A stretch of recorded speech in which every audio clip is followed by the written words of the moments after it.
नमस्कार। मैं सुनीता कथा मंथन में आप सबका स्वागत करती हूँ।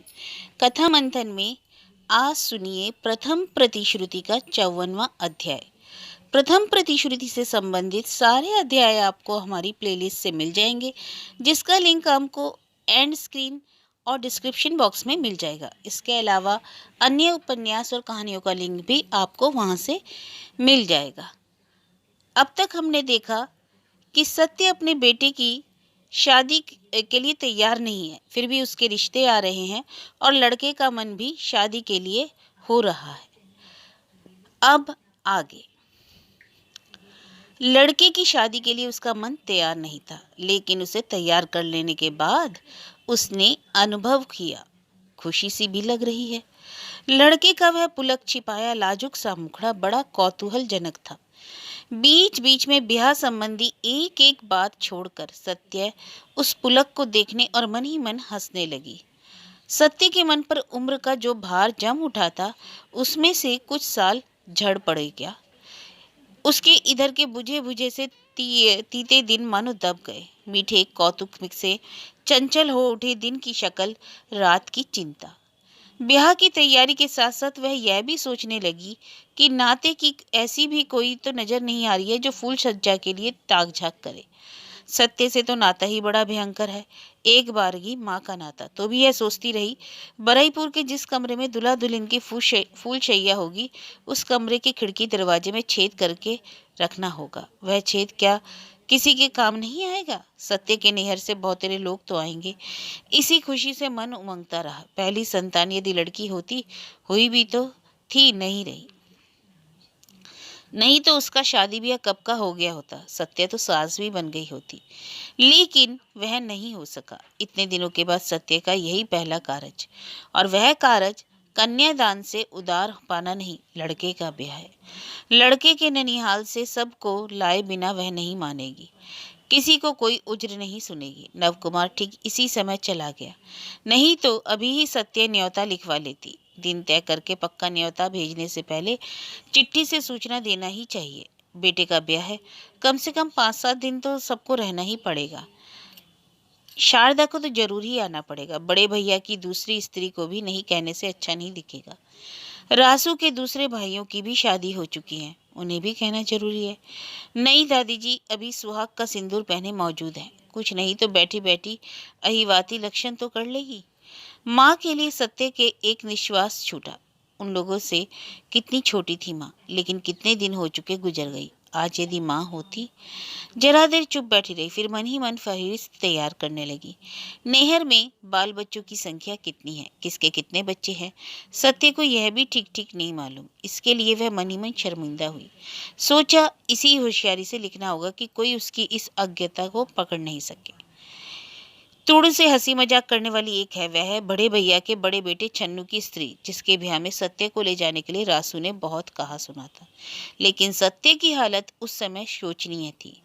स्वर्ण की पैदाइश के ठीक बाद की बात। सत्य लगभग शय्याशायी थी, जाने का साहस नहीं कर सकी। इसके अलावा मन में भी वह उत्साह नहीं था।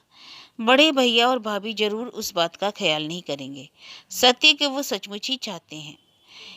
उस बात को सोचते सोचते हठात एक अप्रासंगिक बात याद आ जाने के बाद अपने आप ही हंस उठी सत्य। याद आ गई शारदा के कमरे की जंजीर लगा देने की बात। वास्तव में सत्य उस समय कितनी बुद्धू थी।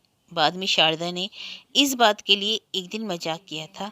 जिस साल पहले बच्चे के होने के समय शारदा जाकर नैहर में बहुत दिनों तक रही थी, उस समय शारदा उम्र का फर्क उतना नहीं लेती थी, भाभी ननद का ही नाता लेती थी। शारदा ने कहा, अरे बाबा देखूंगी देखूंगी, तुम्हारा एक बग्गा स्वभाव रह कैसे जाता है। यह दुनिया ऐसी चक्की है ना कि मूंग मसूर अरहर चने को एक ही साथ पीस डालती है।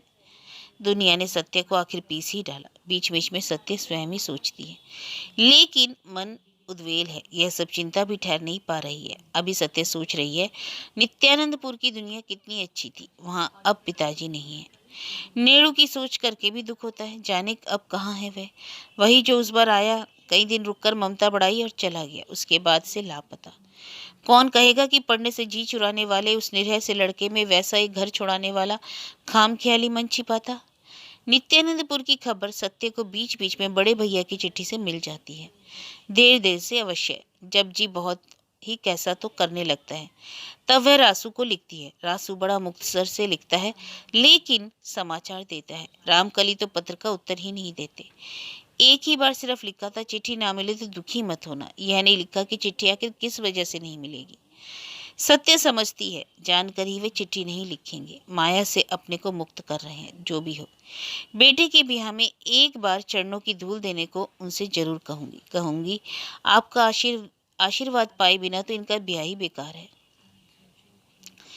बेटे के ब्याह को उपलक्ष्य करके सत्य के चित्त समुद्र के नीचे की बहुतेरी लहरें ऊपर आ रही हैं। धूल की परतों में दबी बहुत सारी स्मृतियां उभर रही हैं। पुन्नू कभी सत्य की जिगरी मित्र थी। यह बेशकीमती बात भी सत्य मानो भूल सी ही रही थी। किस जमाने से जाने कब से उससे भेंट नहीं हुई। बहुत ज्यादा दूर भी तो नहीं रहती। उसकी ससुराल श्रीरामपुर में है। नाव पर सवार होने भर की देर है, तुरंत पहुंचा जा सकता है। पर सत्य ने भी कभी जाने की नहीं सोची, पुन्नू ने भी कभी आने की नहीं सोची। सत्य नहीं सोच सकती है। पुन्नू की ससुराल कुटुंब का घर हुआ, ढेरों लोग हैं, बिना किसी मौके के जाने का प्रश्न ही नहीं उठता। लेकिन सत्य के डेरे में तो अड़चन नहीं है। काली दर्शन के बहाने तो पुन्नू कभी आ सकती है। बात दरअसल यह है, गृहस्थी आदमी को दबा डालती है, खास करके स्त्रियों को। उसके अंदर की सारी मधुरता, सारी कोमलता सबको मानो घिसकर भोतरी बनाकर, सुखाकर गर्द बनाकर छोड़ देती है। नहीं तो पुन्नू के विधवा होने की बात भी सुनकर उससे मिलने नहीं गई। तुड़ू ने ब्याह में पुन्नू को लाना ही पड़ेगा। मन उसका एकाएक चंचल हो उठा। दवात, कलम और कागज लेकर पुन्नू की चिट्ठी लिखने बैठ गई। आदर का संबोधन ही किया, जो भी हो फुआ है। तुड़ू के ब्याह की बात लिखा, बेटे की बहू लड़कियों को जरूर से लेकर आए। सम्मति पत्र मिलते ही मैं आदमी भेजूंगी। आदमी तो भेजना ही होगा, नहीं तो दूर के कुटुंब माने क्यों लगे। सामाजिकता में निताई का कोई मूल्य नहीं है। चिट्ठी लिखी ही गई, मगर डाक में नहीं डाली जाएगी। नवकुमार अभी है नहीं, उसे दिखाए बिना इतना मालिकाना ठीक नहीं। हाँ, सत्य जाबाज है, मगर इन नियमों को मानती है। नित्यानंदपुर में उसने सबको आने के लिए लंबी चिट्ठी लिखी है जरूर, लेकिन मूल पत्र तो नवकुमार से ही लिखाना होगा। न्योता तो घर के लोगों को करेगी, लेकिन किस किस के खास तौर से लिखना होगा, सत्य ने इसकी एक सूची तैयार कर ली। ऐसे काम में लिखा पढ़ी में जितना हो सके उतना ही अच्छा। कहीं किसी का नाम छूट जाए तो शर्मिंदगी की हद नहीं रहेगी। नवकुमार की तरफ अपनों का इतना झमेला नहीं है। दूर के नाते की कोई फुआ है और है ममेरे भाई, और तो कभी किसी का नाम सत्य से नहीं सुना। और है सास की एक सखी, उन्हें 2-1 बार देखा है। दशहरे में उनके लिए साड़ी भेजी जाती है, पर्व त्योहार में बैना भेजा जाता है। और कोई कहाँ है। एलोकेशी का सब कुछ पड़ोसियों से होता है। हाँ, अब एक बड़ा सा परिवार हुआ है, सौदा का परिवार। छोटा नहीं है, मगर यह सोचने से नहीं चलेगा, बेटे का ब्याह भी तो छोटा काम नहीं है। सत्य को अपने बचपन की याद आ गई। न्योता तो घर भर के लोगों को करेगी, लेकिन किस किस को खास तौर पर लिखना होगा। सत्य ने इसकी सूची तैयार कर ली। ऐसे काम में लिखा पढ़ी जितना हो सके उतना ही अच्छा। कहीं किसी का नाम छूट जाए तो शर्मिंदगी की हद नहीं रहेगी। नवकुमार की तरफ अपनों का इतना झमेला नहीं है। दूर के नाते की कोई फुआ है और है ममेरे भाई, और तो किसी का कोई नाम सत्य ने नहीं सुना। सास की एक सखी, उन्हें 1-2 बार देखा है। दशहरे में उनके लिए साड़ी भेजी जाती है, पर्व त्योहार में बहना जाता है। और कोई कहाँ है। एलोकेशी का सब कुछ पड़ोसियों से होता है। और हाँ, अब एक बड़ा परिवार है, सौदा का परिवार, छोटा नहीं। मगर यह सोचने से तो नहीं चलेगा, बेटे का ब्याह भी तो छोटा काम नहीं है। सत्य को एकाएक अपने बचपन की याद आ गई। एक एक काम में कितनी धूम, कितना समारोह। ब्याह, जनेऊ, भोज भात की तो दूर, दादी की अनंत चतुर्दशी व्रत उद्यापन में ही कितनी धूम हुई। भात मछली का भोज नहीं, पूरी मिठाई, फिर भी चूल्हे की कुछ कम ना पूछिए।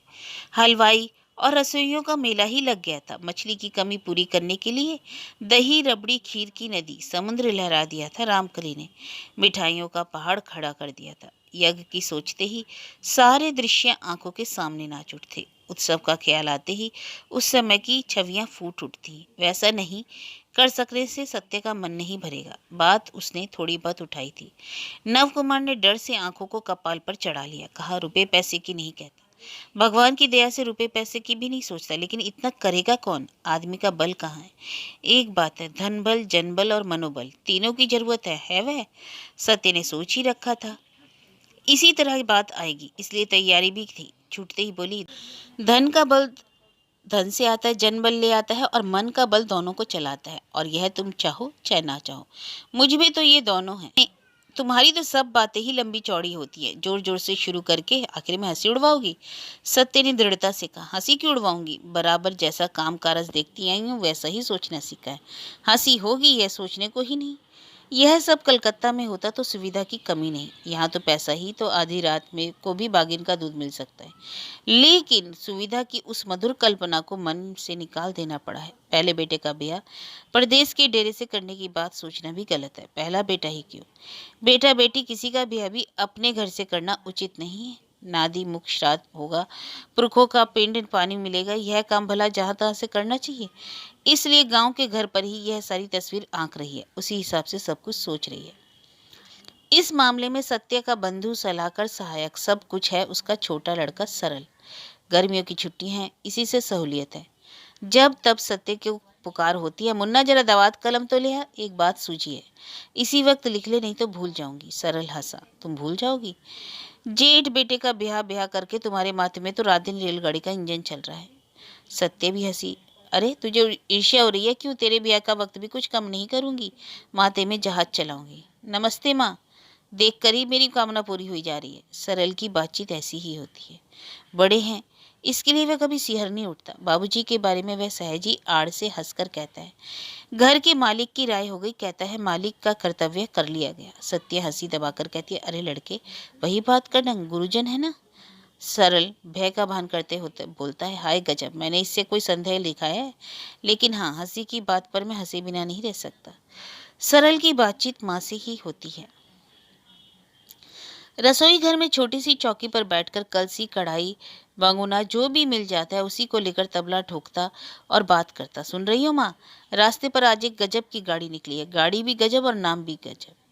ट्राम गाड़ी, घोड़े खींचते हैं और उसे देखने के लिए भीड़ उमड़ी है, पूछो मत। रास्ते के दोनों तरफ कतार।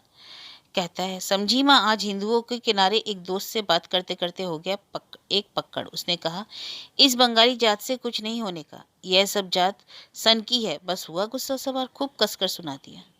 अच्छा, क्या सुनाया? अब की सरल शर्माया, हंसकर बोला, और क्या कह दिया, जात का कलंक मिटाने की चिंता नहीं। हंस हंसकर निंदा करने में शर्म नहीं आती? चुल्लू भर पानी में डूब मर जाकर, कूद जाओ इस हिंदुओं तालाब में। शाम की रसोई का समय, सत्य के आनंद का समय। इसी समय सरल आकर उसके पास बैठता है। शादी ब्याह का काम काज सबने आपस में बांट लिया है। सौदा ने कहा है, बरियों का भार मुझ पर छोड़ दो। एक मन दाल की बरी रोज थोड़ी थोड़ी करती जा रही है। दिए की बत्तियां सौदा की सौत बना देगी। उत्साह सबको है और ब्याह के काम में सबकी मदद लेना ही सामाजिकता है।